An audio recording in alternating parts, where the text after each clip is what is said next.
Hi friends, എല്ലാവർക്കും നമസ്കാരം. അപ്പോൾ ഇന്ന് നല്ല സ്വാദുള്ള ചോറിൻ്റെ കൂടെയും കഞ്ഞിയുടെ കൂടെയും ഒക്കെ ഒപ്പം കഴിക്കാൻ പറ്റിയ ഒരു ചെറുപയർ തക്കാളി എരിശ്ശേരി എങ്ങനെയാണ് ഉണ്ടാക്കുന്നതെന്ന് കണ്ടു നോക്കാം. അപ്പോൾ അതിന് വേണ്ടിയിട്ട് 1 കപ്പ് ചെറുപയറാണ് എടുത്തിരിക്കുന്നത്. ഏതാണ്ട് ഒരു 200 ഗ്രാം ഉണ്ടായിരിക്കും. 200 മുതൽ 250 ഗ്രാം വരെ ഇത് എടുക്കാം കേട്ടോ. അപ്പോൾ ചെറുപയർ നന്നായിട്ട് കഴുകിയിട്ട് കുക്കറിലേക്ക് ഇടുക. ഇതിലേക്ക് ഒരു 2.5 കപ്പ് വെള്ളം ഒഴിച്ചിട്ട് നന്നായിട്ടൊന്ന് വേവിച്ചെടുക്കണം. ഹൈ ഫ്ലെയിമിൽ വെച്ചിട്ട് ഒരു 5-6 വിസിൽ വന്നാൽ മതിയാവും. അപ്പോൾ നിങ്ങൾക്കിത് കുതിർത്തിയിട്ടും ചെയ്യാം. കുതിർത്തിയിട്ടാണെങ്കിൽ ഹൈ ഫ്ലെയിമിൽ ഒരു 2 വിസിലൊക്കെ മതിയാവും. അപ്പോൾ ഇത് വേവുന്ന സമയം കൊണ്ട് ഇതിലേക്കുള്ള അരപ്പ് റെഡിയാക്കാം. അപ്പോൾ അതിന് വേണ്ടിയിട്ട് ഒരു 1/2 കപ്പ് നാളികേരമാണ് എടുത്തിരിക്കുന്നത്. പിന്നെ ഇതിലേക്ക് ഒരു 2-3 പച്ചമുളക് ചേർത്തിട്ടുണ്ട്.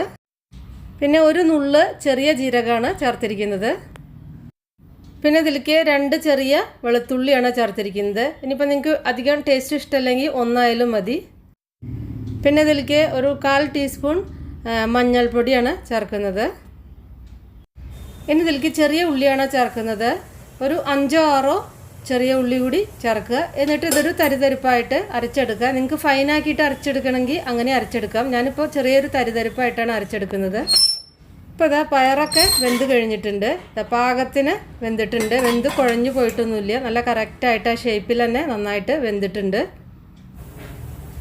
ഇനി ഇതിലേക്കുള്ള വറവൊക്കെ ഒന്ന് റെഡിയാക്കാം. അതിന് വേണ്ടിയിട്ട് കടായി അടുപ്പത്ത് വെച്ചിട്ട് അതിലേക്ക് വെളിച്ചെണ്ണയാണ് ഒഴിച്ചിരിക്കുന്നത്. നിങ്ങൾക്ക് ആവശ്യമുള്ളത് ഒഴിക്കുക. വെളിച്ചെണ്ണ ഒഴിച്ചിട്ട് ഒരു തക്കാളി, നല്ല പഴുത്ത ഒരു തക്കാളി ചെറുതായിട്ട് അരിഞ്ഞത് ഇട്ടിട്ട് നന്നായിട്ടൊന്ന് വഴറ്റിയെടുക്കണം. ഞാനിതൊന്ന് അടച്ചു വെച്ചിട്ടുണ്ടായിരുന്നു. ഇപ്പം നന്നായിട്ട് വെന്തിട്ട് എണ്ണയൊക്കെ തെളിഞ്ഞു വന്നിട്ടുണ്ട്.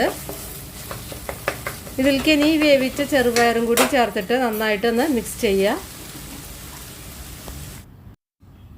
അപ്പോൾ തക്കാളി വഴറ്റിയതും ചെറുപയറും ഒക്കെ കൂടി നന്നായിട്ടൊന്ന് മിക്സ് ചെയ്തിട്ടുണ്ട്. ഇനി ഇതിലേക്ക് അരപ്പ് അങ്ങോട്ട് ചേർക്കുക. ഈ അരപ്പ് ഞാൻ വല്ലാതെ ഫൈനായിട്ട് അരച്ചിട്ടില്ല കേട്ടോ. എനിക്കിത് ഇങ്ങനെ ചെറുതായ ഒരു തരിതരിപ്പോടെ കൂടി അരയ്ക്കുന്നതാണ് അതിൻ്റെ ടേസ്റ്റാണ് ഇഷ്ടം. അപ്പോൾ അത് നിങ്ങൾക്ക് വേണ്ട രീതിയിൽ നിങ്ങൾ അരച്ചെടുക്കുക. ഇപ്പോൾ ചെറുപയർ വേവിക്കുമ്പോൾ ചെറുപയർ വെന്ത് കുഴഞ്ഞു പോവാതിരിക്കാൻ ശ്രദ്ധിക്കുക. അപ്പോൾ ഇതിലേക്ക് ആവശ്യത്തിനുള്ള ചൂടുള്ള വെള്ളവും കുറച്ച് ഉപ്പും കൂടിയും ചേർക്കുക. ഞാൻ ആ മിക്സിയുടെ ജാറ് കഴുകിയ വെള്ളം കൂടി ഇതിലേക്ക് ഒഴിച്ചിട്ടുണ്ട്. അപ്പോൾ ഉപ്പും അരപ്പും എല്ലാം കൂടിയിട്ട് നന്നായിട്ട് മിക്സ് ചെയ്യുക. ഞാനിത് കുറച്ച് കട്ടിക്കാണ് ഉണ്ടാക്കുന്നത്. സൈഡ് ഡിഷായിട്ടാണ് എടുക്കുന്നത്. അത് കാരണം കുറച്ച് കട്ടിയിലാണ്. കുറച്ചും കൂടി വെള്ളം ഒഴിക്കുന്നുണ്ട്, ചൂടുള്ള വെള്ളം. അപ്പോൾ നിങ്ങൾക്കിത് എരിശ്ശേരി തന്നെ കുറച്ചിങ്ങനെ ഗ്രേവി ആയിട്ടാണ് ഉണ്ടാക്കുന്നതെങ്കിൽ കുറച്ച് കൂടുതൽ വെള്ളം ഒഴിച്ചാൽ മതി കേട്ടോ. അപ്പോൾ ഞാൻ കുറച്ചും കൂടി വെള്ളം ഒഴിച്ചിട്ടുണ്ട്. എന്നിട്ട് കുറച്ച് നേരം ഒന്ന് അടച്ചു വെച്ചു. ആ വെളുത്തുള്ളിയുടെയും ആ ചെറിയ ജീരകത്തിൻ്റെയൊക്കെ ആ പച്ചമണമൊന്നും മാറാൻ വേണ്ടിയിട്ട്. ഇപ്പോൾ ഇതാ അതിൻ്റെ ആ പച്ചമണമൊക്കെ ഒന്ന് മാറിയിട്ടുണ്ട്. കുറേ നേരം അടച്ചു വയ്ക്കുകയൊന്നും വേണ്ട. ഇത് ഇരുന്ന് കഴിഞ്ഞാൽ കുറച്ചും കൂടി കട്ടിയാവും. ആ ഒരു രീതിയിലാണ് കേട്ടോ ഞാൻ ഒഴിച്ചിരിക്കുന്നത് വെള്ളം. അപ്പോൾ കുറച്ച് പച്ച കറിവേപ്പില കൂടി ചേർക്കുക. ഇപ്പോൾ ഇത് എരിശ്ശേരി റെഡിയായി. ഇനി ഇതിലേക്കുള്ള വറവിടാം. അതിന് വേണ്ടിയിട്ട് ഒരു പാൻ അടുപ്പത്ത് വെച്ചിട്ടുണ്ട്. അതിലേക്ക് നെയ്യാണ് ഒഴിക്കുന്നത്.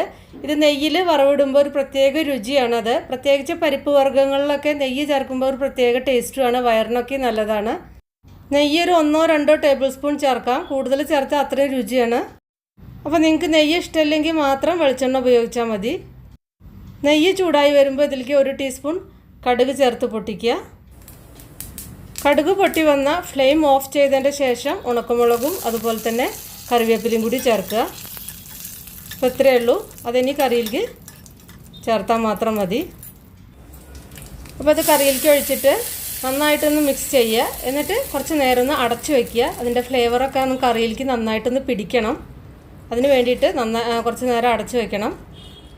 ഇപ്പോൾ ഇത് ഞാൻ കുറച്ച് ഇങ്ങനെ കട്ടിക്കാണ് ഉണ്ടാക്കിയിരിക്കുന്നത്. ഞാൻ പറഞ്ഞില്ലേ സൈഡ് ഡിഷായിട്ടാണ് ഉണ്ടാക്കുന്നത്. നിങ്ങൾക്ക് വേണമെങ്കിൽ ഗ്രേവി ആയിട്ട് ഉണ്ടാക്കാൻ കുറച്ചും കൂടി ചൂടുള്ള വെള്ളം ഒഴിച്ചാൽ മാത്രം മതി. അപ്പോൾ തക്കാളി ചെറുപയർ എരിശ്ശേരി നിങ്ങൾ ഉണ്ടാക്കിയിട്ട് നിങ്ങളുടെ ഫീഡ്ബാക്കൊക്കെ ഒന്ന് അറിയിക്കണേ. ഇഷ്ടപ്പെട്ടാൽ ലൈക്ക് ചെയ്യാനും ഷെയർ ചെയ്യാനും കമൻറ്റ് ചെയ്യാനും അതുപോലെ തന്നെ നമ്മുടെ ചാനൽ ഇതുവരെയായിട്ടും സബ്സ്ക്രൈബ് ചെയ്തിട്ടില്ലെങ്കിൽ സബ്സ്ക്രൈബ് ചെയ്യാനൊന്നും മറക്കണ്ട. അപ്പോൾ ഇനി നമുക്ക് ഈസി റെസിപ്പി വീണ്ടും കാണാം. Thank you.